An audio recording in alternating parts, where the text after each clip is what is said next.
the Beats with Jess Bowen and Bowie J. G'day, it is Jess and Bowie for Babes Behind the Beats, and today we have a really exciting guest because she's a DJ and I love DJs. We have DJ Ray Ray all the way from Taipei. Hello, how are you guys? Good. Thank you so much for coming on the show. It's exciting to speak to someone that far away from us at the moment. Oh, my pleasure. It's my pleasure. Good to see you, finally. Yes, thank you. Now, you're a DJ, you're EDM, but I know you've come from a hip-hop background. Do you want to describe your music at the moment? My music right now is more like bass. It's all about bass music. It's like trap, dubstep, like 4 to the 4, like bassy stuff. Everything is very bassy. So if I need to use one word to describe my music, it's probably bass / okay, another word, alien bass. I love that. Okay. Oh, that's cool. So how did you get into DJing? You started pretty young, didn't you? Or were you doing other music before that? I started around like 15, 16 years old. I started DJing, and I only play hip-hop back in the days because hip-hop music is kind of my roots, and I love collecting vinyls, and I also love sharing music to all my families and friends. So I was looking for a job which is suitable to share music to people, and I found DJ, and also DJing is actually part of the hip-hop elements, so everything just kind of linked all together. So that's why I'm here playing music, making music right now, being a DJ. Did you teach yourself DJing? I kind of like learned how to play vinyls myself, but afterwards I found my mentor. He's like a turntablism. So he taught me all the turntablism stuff. So I learned the turntablism from him. That's cool. Actually, I've noticed quite a few DJs who have been successful have had a mentor. And I think that's an interesting way to go about it because for a while there were no even DJ lessons. But I mean, now there's a lot on the internet. But back in the day, there was nothing. So you kind of needed a mentor or you're just fiddling, I guess. Yeah, but by the time I started learning DJ, there's no YouTube tutorial or something like that. It's just like you need to actually find someone and then back him or back her for teaching you like the skills he had. How did you find the mentor? Because I was really into hip hop music, so I actually have an extra activity club in the university. So I actually invited a lot of like DJs and rappers and graffiti artists and all this kind of hip hop culture artists to join the or giving a lecture or something like that to the people who are actually in that club. So I found that there's one DJ I really, really like because he played really dope hip hop music sets. So I was asking him like, if it's interesting to teach me something like turntablism because I really want to learn how to, scratch and all this stuff. Wow. And he just said yes. I mean, you just got to ask, don't you, I think? Yeah. Because it's so rare, like people actually into this kind of stuff back in the days. So it's always nice, like if we can share, this ability, we can share the skills to other people. So he said yes. Yeah. And was this in Taipei or? Yeah, that was in Taipei when I was 17-ish. Yes, cool. Very young. Wow. And did he help you, like sort of guide you to get gigs, or how did you start getting gigs? Well, it's very rare to have a girl DJ who can actually play hip hop and scratch at the same time. And I mean, like back in the days, and then also like hip hop music, especially like a commercial hip hop, is quite popular in the club. So it's just I was quite lucky because it's so rare. So they were like interesting in it. It's like, oh, girl who can play hip hop, and that's pretty cool, and she can scratch too. So I got like an offer to play in the club to do a tryout, and then I got in right after. Wow. And was that just like, did you just contact them out of the blue? Or I'm always interested to know how people get their first gigs at clubs or anything, because it is difficult when you don't know where to start. Yeah, so the music director from the club was actually looking for new DJs, and then so my mentor was asking me that, oh, are you interested in resident in the clubs? And they'll say, yes, I would love to. And then so he asked me to make 2 mixtapes. One is the music I like, and the other is the music I think I can play in a club. So I make like 2 mixtapes. So I and then I send it to I actually burned it into CDs. I still remember that.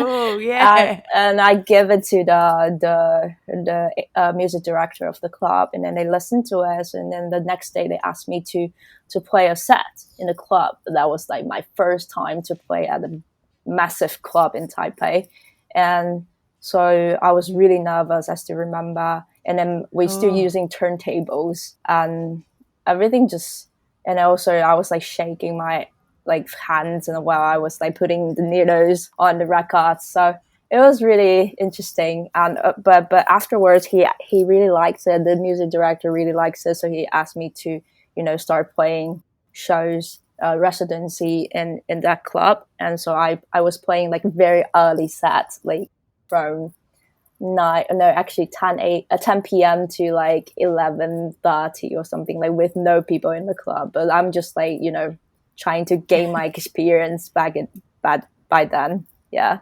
Wow, that's amazing. Yeah, there's nothing more terrifying than the first DJ gig because I'd performed for years as a singer. And then when I had to start, I was starting to DJ to do the both at the same time. When I had my first DJ gig, I was way more nervous than I was as a singer because there's so much tech gear that can go wrong. Yeah. That's what I was worried about. And if you're not experienced, you don't realize all the things you can. I Yeah. mean, you can have backups and all that, but you don't know that at the start. But it's also fun at the same time. It's like quite scary, but also Yeah. fun at the same time, then which makes things very addictive. Yeah, that's right. It's good when it's fun when you're doing it. It's good when it's over. You had a successful night, so that's good. So, did you have a booking agent after that, or a manager, or how did you progress from that, getting the residencies? I started. So I was residency in the club, and then I started asking myself a question that I don't want to be because if you resident in the club, you know that normally 85% of your time, of your set is for the crowd. It's like you play Yeah. most of the commercial stuff for them to dance and stuff. So I started asking myself this question, like how should I do to make people recognize me more instead of just being a Spotify players or iTunes players and stuff. And so I found a way. I actually started to make music, make a lot of bullets, and then I really enjoy making that. And also by the time when I have the realization, I also started competing a lot of DJ competitions. So it Oh, requires me to do a lot of editing and for the set.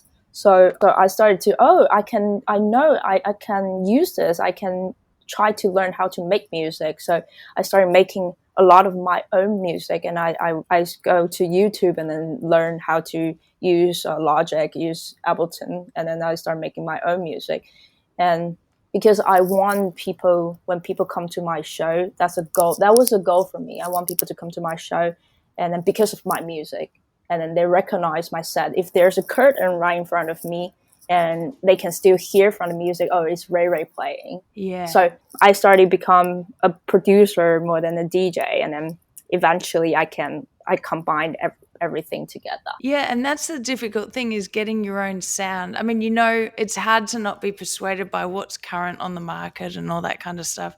But Yeah. that's so true to be able to have the curtain close and go, that's Ray Ray playing right now. And when did you start? Because I know you use a lot of samples and you record a lot of sounds yourself. You use your own vocals. When did you start venturing into that land? Because that might be scary for some producers who Yeah. are new to it. They might be like, "Oh, how do I use a sample?" The story was actually really funny because it's always very difficult for producers to looking for vocals, like the perfect vocals. Either you're just gonna spend a lot of time searching for it, otherwise you're just gonna wait for a very long time for the vocalist to send the vocal back, and then you can finish the track. So I was like, fuck it, I'm just gonna do my own thing, so I don't have to wait. So I started doing that, and then my manager Yellow Claw, they heard some demos, and then they said to me that, oh, you're actually really good at what you're doing, like you should do it more often. And I was like, okay, Wow. I'll try it out. But it was scary though, I'm not gonna lie, because you are not confident by your own voice. So you're just like, okay, I just want to do one or two phrases, and that's it. And Yeah, which then, which you can do in dance music a little bit, so that's that good. is true.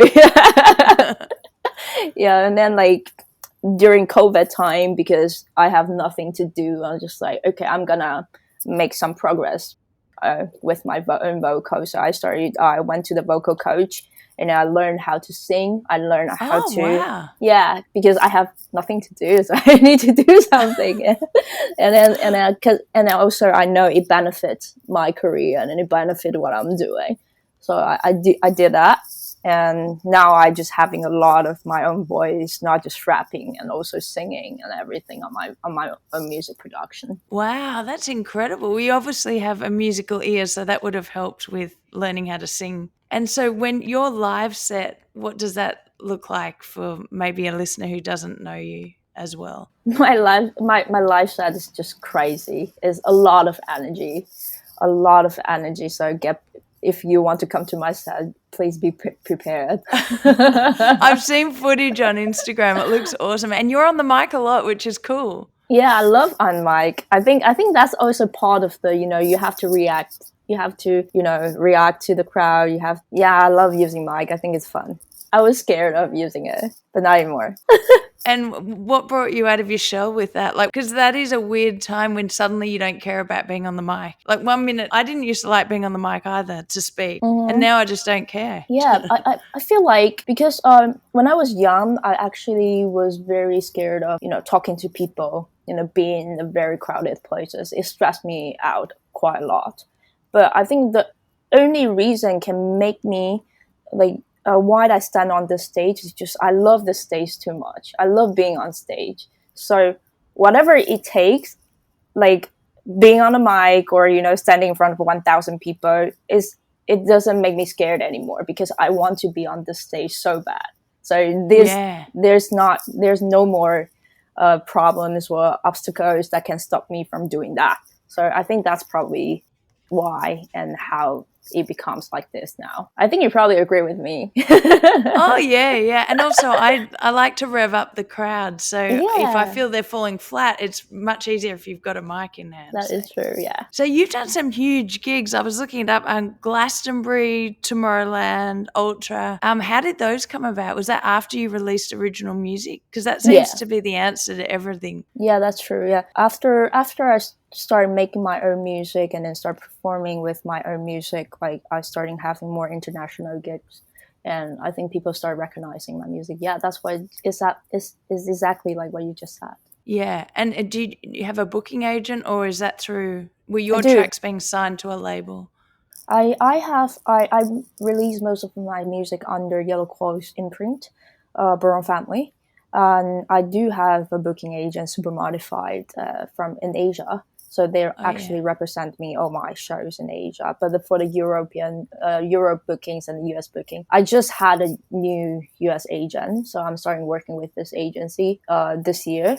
But I still trying to find a Europe booking agency. Normally, I just do things with Yellow Claw, so they kind of handle my booking for Europe at the same time. The booking agent helps with all the bookings. How did you get a booking agent? Is that through the label that you get those connections, or through a manager? Or Yeah, it's actually through my manager, my ex-manager, because he knows the owner of the agency, so he oh, introduced him. But also, I have a lot of I was doing a lot of things by the time. I was the champion of Rebel Freestyle, and also I got into the Rebel Music Academy, which is quite rare for an Asian artist. So he's like really interested in. So we started working together, and then he helped me a lot though. My agent actually helped me a lot, and he also gave me a lot of advice on performance and also on a lot of like doing shows while it's like a lot of stuff. So I really appreciate.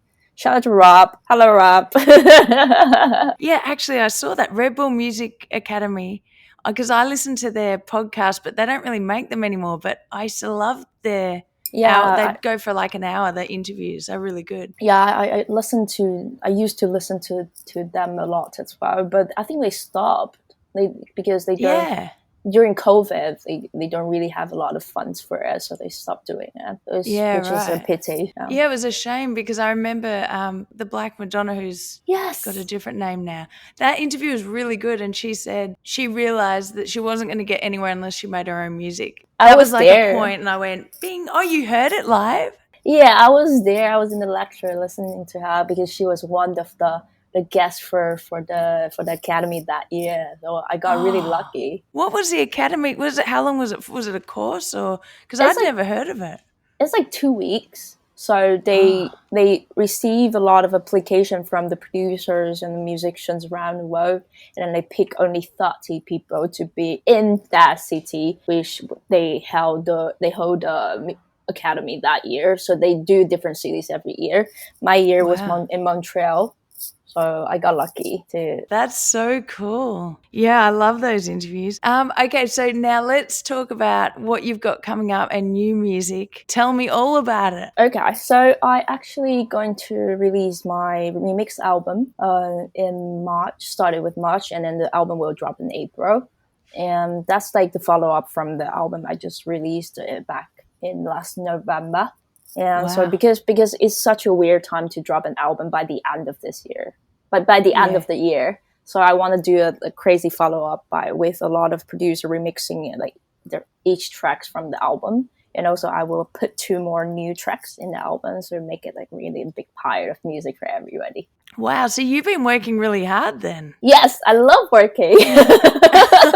But that's a lot. Like, to do one song is a lot. So to do an album and then back it up again. Yeah, I love doing it. I think it's very painful, but it's also very fun at the same time. So it's just like a love-hate relationship while you're working on it. It's so painful until you go, oh, that's actually good now. But otherwise it's like, this is the worst. Why am I doing this? So what program are you using mostly, or are you using them all? I use Ableton. Yeah, now. okay. Yeah, I love it. Cool. So when you drop the album, then are you going on tour, or are you just constantly gigging anyway? I'm going to have my world tour for this album starting next month. So I'm gonna do Asia, and then Europe, and then US, and then back to Asia again. So from spring, from Q2 to Q3 around that time. Wow. Oh my gosh. And when you tour, I'm just interested because I'm traveling a lot. So is it like every day, or it's kind of on the weekends and then flying back? Well, depends on the shows, because in Asia it's actually easy to pile everything together. And so I just do 2 weeks like for Asia round, and then go back home for like a week. And then but in Europe or in the US, because that's far away from me, so I will have to stay there for most of the time. Otherwise the cost gonna be very high for me to fly back and forth. Way too far. And unless you've got a private jet, but it's still expensive. I would love to have a big PJ. Oh, we can dream. Okay. Well, that's so exciting. Make sure you tell me when you're gigging in Los Angeles, because I definitely want to come and see you. It'd be so exciting. I'd love to. Can't wait to go back to LA. And thank you so much for being on the show. Thank you so much for having me. It's so fun to chat with you. Appreciate your time. Thanks for listening to Babes Behind the Beats with Jess Bowen and Bowie Jane. Head over to our Instagram, Babes Behind the Beats, and our TikTok, and send us a message over there on who you'd like on the show next.